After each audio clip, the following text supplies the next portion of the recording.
Не забравяйте да се абонирате за канала ни от червения бутон и камбанката под клипа.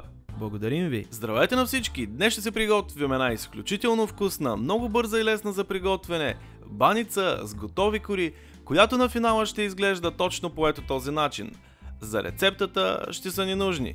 Тук имам кори за баница, яйца, олио, сирене, сода и кисело мляко. Нужните продукти и количества ще намерите отдолу в описанието. Най-напред в дълбок и широк съд си смесваме киселото мляко, содата, яйцата и олиото. След което с помощта на телена бъркалка по ето този начин разбиваме всички продукти, докато се получи еднородна смес, която трябва да изглежда по ето този начин.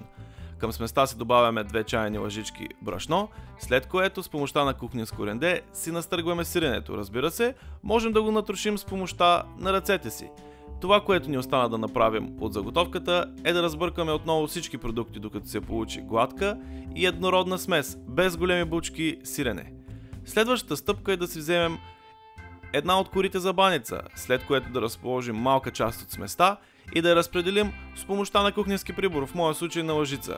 Следва да загънем кората за баница на руло бързо и небрежно, след което в добре омазнена тава си завиваме по ето този начин всяко от рулата. Повтаряме отново процедурата.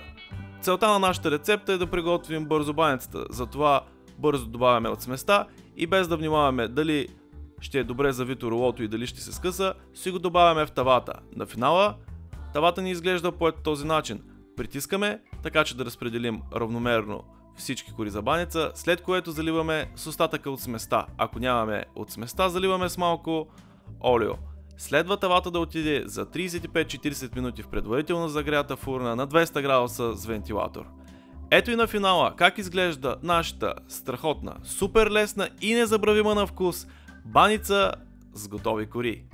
Приятен апетит!